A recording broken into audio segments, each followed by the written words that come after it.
Well, Rovers, it is December 8th already. It's 7 degrees Celsius outside. In here, it's an uninsulated building. We are about 10 degrees Celsius. We're going to use these good temperatures to glue up this after deck. My name's Alan Mulholland. I'm a solo sailor, and this is the story of how I built my Rover 650. 3 years ago, I refitted a 40-year-old Contessa 26 and took her on an amazing 7,800 nautical mile ocean voyage. We crossed the Atlantic twice, but a knockdown on the second crossing and COVID-19 put an end to my solo circumnavigation.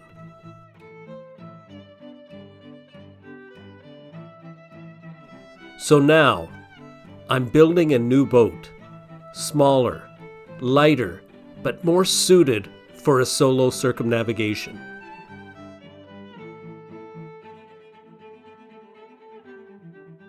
The Rover 650.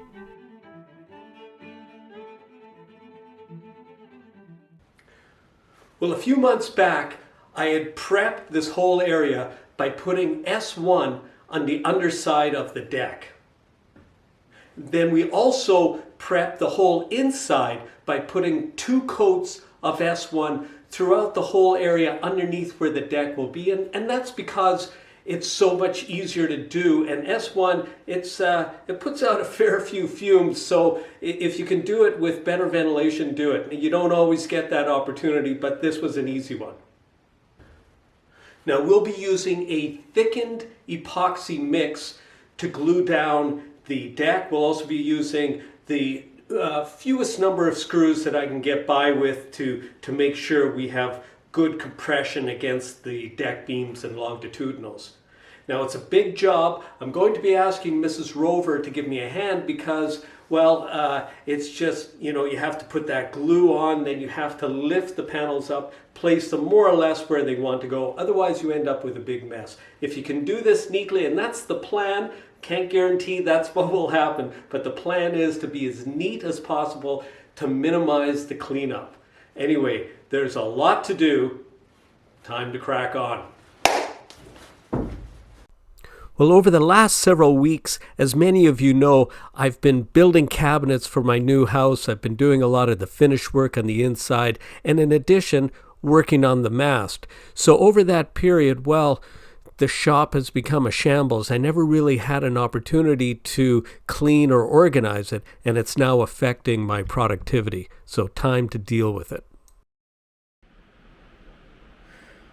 So I've made a pretty good start cleaning the place. I mean, it really did need to be organized, but bear in mind, I was also working on building cabinets for the house and trying to get the house finished and moved into at the same time that I moved the boat here. It was important to get the boat moved when I did because I was being asked to move the boat's location within the old building yet again, which would have meant the 4th time in over the last 6 months I would have been moving it, and it just seemed more efficient just to move it here. And in many ways I've got way more space here now that I've stopped working on the house, and this room in particular is now my heated glue-up room, something I've never had before. It's going to be so nice to have this.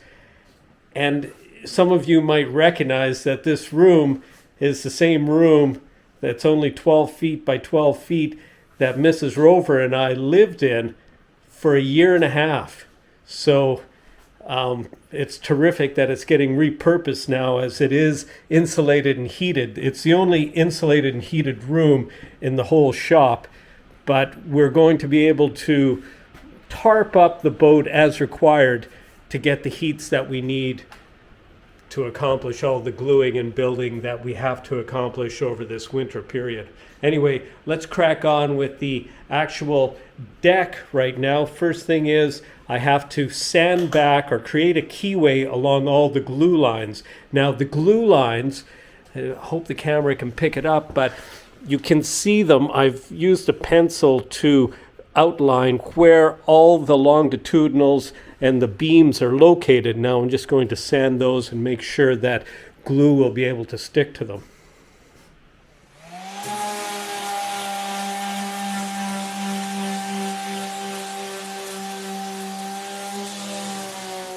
So I finished sanding this off now, and what I did was I used an 80 grit sandpaper all along where the glue will actually go on the panel here.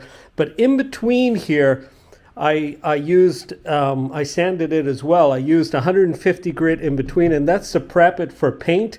And I used a 80 grit along here, and that's to prep it for the glue. Why did I use 80 and not 100 or not 60? It's because I actually have 80 on hand. But frankly, it's what I would have used anyway. I like to get down to almost the wood. It gives me that feeling that I'm going to make a really, really solid bond. Anyway, it was off camera, but I was wearing, of course, hearing protection as I always do, and I was wearing my little dust mask to make sure that I wasn't breathing in any of this epoxy. Just trying to make sure that I still have my health to enjoy the big voyage.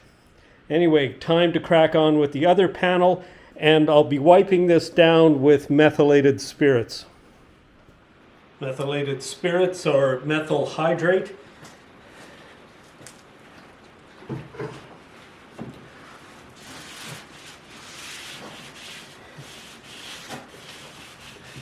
And all we're trying to do is really pick up the dust. And this also cleans any grease away from what will be the glue joint. I'm not worried about the rest of it because more dust will get on the boat before I'm ready to paint it. So I'll be doing a big cleanup at the end anyway.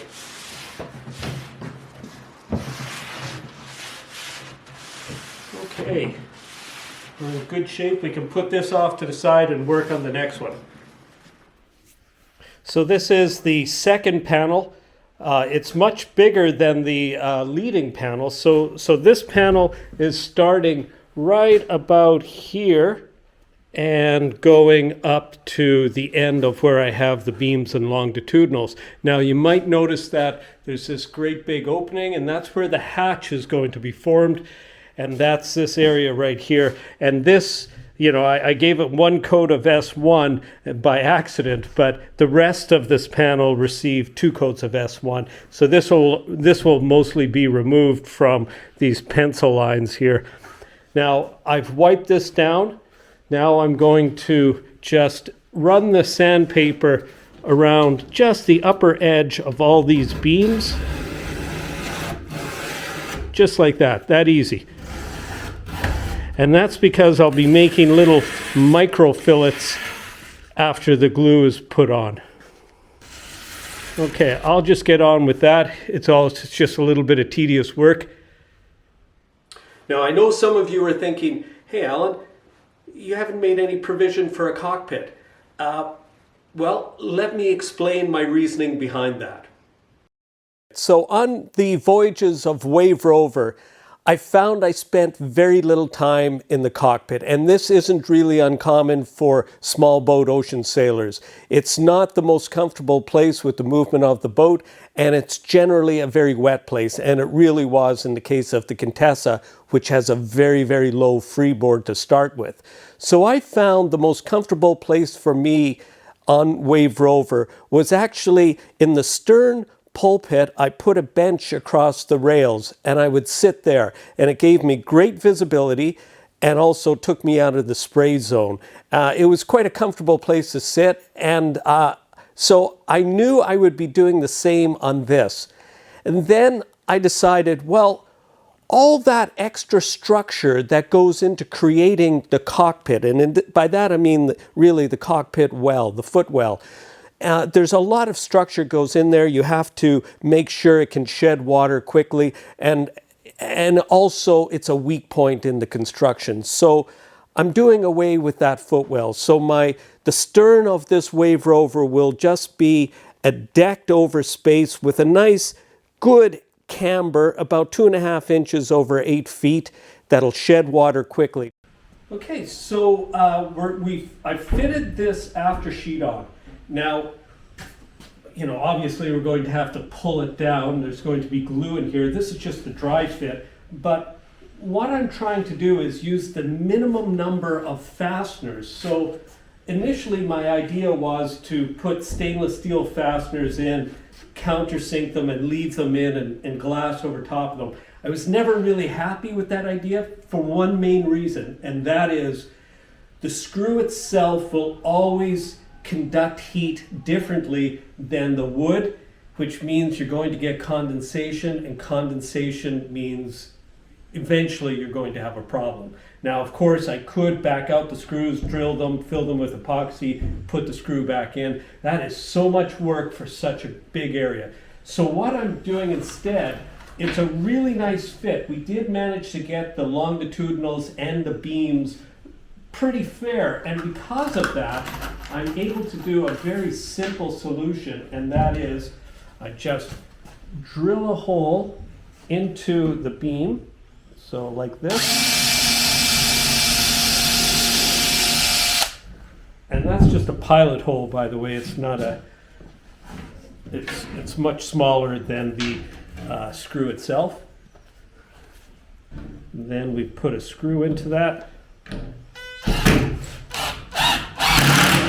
drive it home, and I can see between here and I'll just grab the camera there for a second.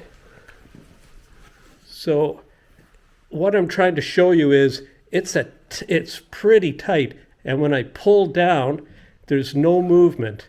There's no movement in the plywood at all.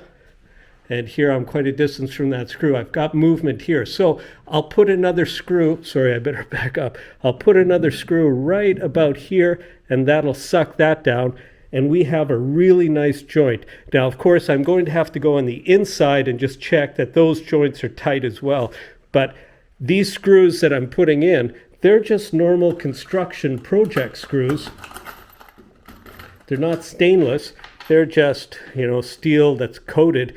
They'll be backed out before the epoxy is hard, and the epoxy itself will hold this down. Also bear in mind that this is in no way finished. Once we get this glued down, we'll be doing a massive radius, then we'll be glassing over top of this, and then glassing over the whole deck after that.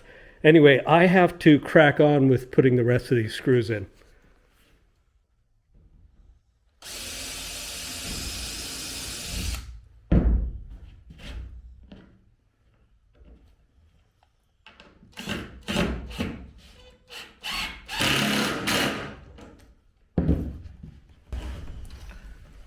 Good.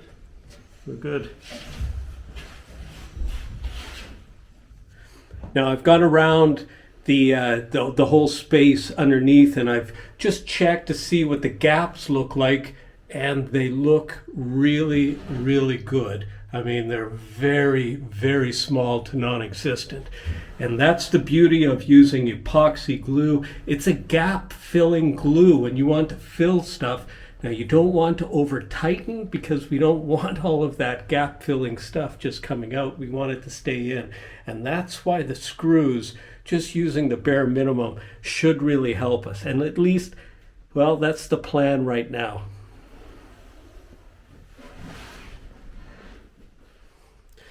And it's hard to see with the drills on there, but it is a beautiful, nice, fair line right across.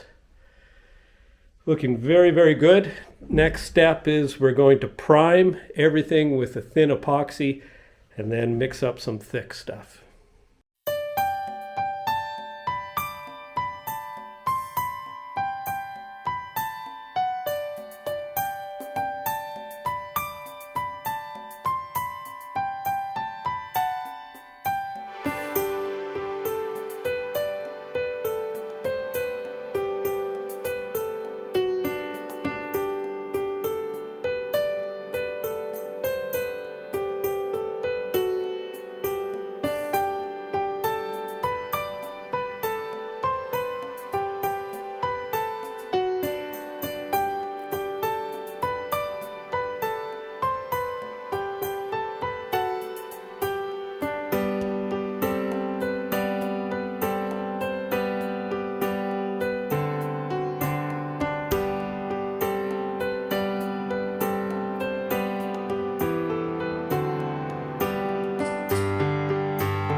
Well, it's 6 o'clock in the morning.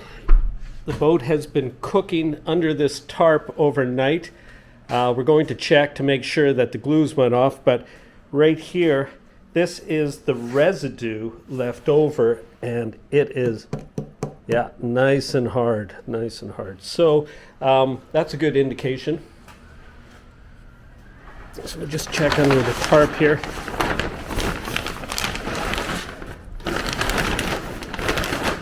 So we've got some glue here. Oh yeah, you can feel the heat right there. So the glue is, yeah, that's nice.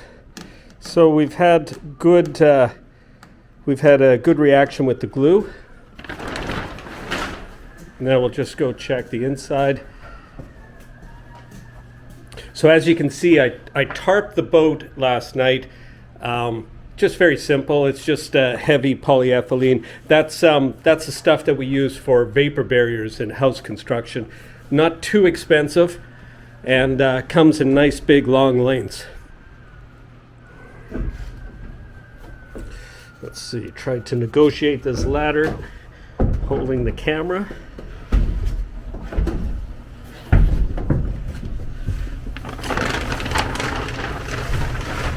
Oh, you can just feel the difference in here. So I've got these little heaters. Just shut that off. So I used 2 heaters. I've got one here and the second one.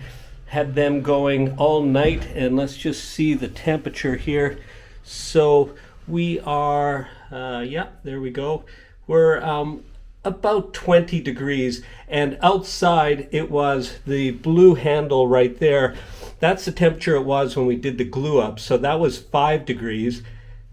We're at 20 degrees now. It actually got up to 25 degrees. That's when I had 2 heaters going. During the night I unplugged one of the heaters because I could feel the heat through the outside of the boat. I didn't come in, didn't want to lose any heat. So that's a really good indication. Now let's see.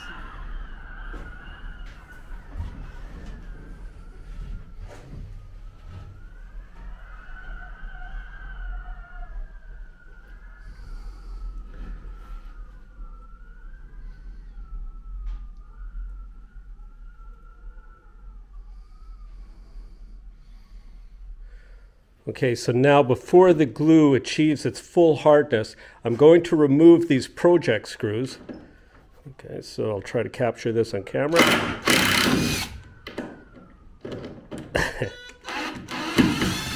It's not as easy as it seems when you're trying to film at the same time. So I've had a bit of a rethink now on these holes. And what I'm going to do is I'm going to remove all the screws. I'm going to countersink the holes, and I'm going to put in stainless steel fasteners. And what we're looking at here are the project screw on the right and the stainless steel fastener I have on the left. They're different sizes. They're the same length, but the one on the right, the project screw, is a number 8. That describes the diameter of the screw. And the stainless steel screw on the left, that's a number 10. So, and both of them are Robertson heads, if you can see that. It's a square hole, and it just is the best screw to work with. I'm not trying to trump, Canadian nationalism, but it was a Canadian invention, and it's just my favorite screw. It doesn't seem to, strip like a lot of the Phillips. Anyway, I will carry on with this off camera, get all the screws out, and then I'll show you the countersinking.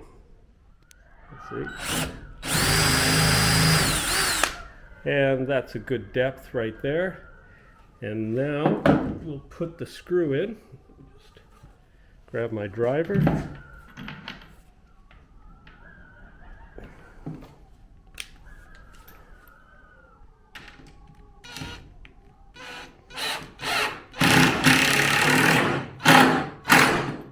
Okay, so we have a nice depth there. Maybe I might have gone just a little bit deep on that one, but you want it probably a good millimeter below the surface here so that you can fill it well. We're also going to have to sand this and round this and then put fiberglass over top of it. So most of the screws are around the perimeter. I'm happy to do this, and I just have a few screws that go across the joint. Apart from that, there's very few screws, so using the minimum number does pay off. The reasoning behind filling these, which is contrary to what I said earlier in the video, is after sleeping on it overnight, I thought, well, in the past, I've always felt a little unsure that when I take the screws out and try to fill that space with epoxy, you know, you drill it out larger, you use something like a pipe cleaner to coat it all, and then you fill it. Oh, can you hear that wind? That wind is just howling outside. Anyway, the screw, after you prime it with a bit of thin epoxy and then you fill it, it always seems to me that the thickened epoxy doesn't go right down, and it sags over time, and it's really hard to fill a screw hole. You know, it's just, there's, I guess, some sort of vacuum or surface tension that prevents the epoxy from going all the way in. So by filling the space with the screw, well, I think that's a nice compromise. And it gives me that extra strength around the perimeter where I know I should have it. All right, I will get the rest of these done off camera. Okay, since I didn't have to hold the camera when I did this one, I think I did a better job. It is about a millimeter, maybe a millimeter and a half, so a good 1/16 of an inch below the surface. That's where you want to get these. And there we go, and it's nice and consistent. You'll get the hang of it really fast. But just look at the fairness of the hull. Wow. Very, very happy. And it's such a psychological boost to be able to get to this point. I mean, essentially, this is about a quarter of the boat is now decked over. And look at that, nice and fair. I'd like to take a moment to honor the Wave Rover benefactors. So what is a benefactor? Well, these folks have made a contribution of $100 US or more to the project, and their names will be affixed to a bulkhead inside Wave Rover and will be traveling with me on our circumnavigation. Now, these donations truly are much appreciated. Well, so how did it go? Well, I think it went really well. Now, what would I have done differently if I were under maybe slightly different circumstances? I wouldn't have decked over the entire space you see behind me. I would have done it in 2 steps because it really was a lot of work. It was well past 10 p.m. by the time I finished and went into the house. So let's see, you do have to worry about a few things. You have to worry about the pot life of the epoxy when you mix it up. Now, granted, we were operating in temperatures about 4 to 5 degrees Celsius, which is pretty cool for epoxy. They give a time for the epoxy. I'm using System 3. Sorry, not System 3. I used that on the previous boat. This time I'm using East System epoxy. And my working time, my pot life for this, I think is about 20 minutes at 12 degrees Celsius. So that actually, when you lower it to 4 degrees, you have a pretty long working time, and that came in really handy. I probably wouldn't have taken on a glue job this size if Mrs. Rover wasn't helping me. So a great big thanks to Mrs. Rover. You were a champ. Really helped me out. If you can get a second person to help you, it just is so much easier. 2 people probably accomplish the work of, or it would take me 3 times as an individual to accomplish the work that the 2 of us accomplished in the same time. I don't know if that's clear, but having that extra help really was great. Now, next week, what's happening? Well, I'll be working on the forward deck. Now the forward deck is, it's going to be interesting. I still have to think through a few of the items, but we'll have to put some sort of beam work up there. and then after the beams and perhaps some a longitudinal, it's kind of a small space, then we'll deck it over. Once that's done, then I'll be in a great position to start on the cabin. And as you saw with tarping, I probably have a few more weeks with these temperatures before I have to maybe think of other things like the hatch and the battens for the sail and a few other items. What have I been doing in my spare time? Well, for the last 5 or 6 weeks, I've been doing a deep dive into junk sail design. I've come up with a design for Wave Rover. I've drawn it up. I've sent it off to my sail maker, and he's starting to work on it. I'll tell you more about that. It's probably, when I go to tell you that, it's probably going to be one of the most controversial videos because there are so many variations and combinations you can do with a junk sail, and what I've designed I know is going to be right for Wave Rover. Is it going to be right for everybody? Will it get a lot of comments? I believe it will. Anyway, Rovers, as always, thanks for watching.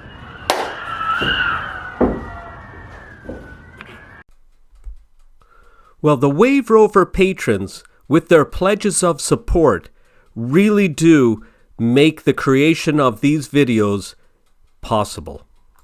Now, if you'd like to know more about Wave Rover's patron page and Benefactors Bulkhead, I have links to both those pages in the video description. Now, another way to help Wave Rover, and it doesn't cost you a dime, is by sharing our content on your social media. So now, as always, Rovers, thanks for watching.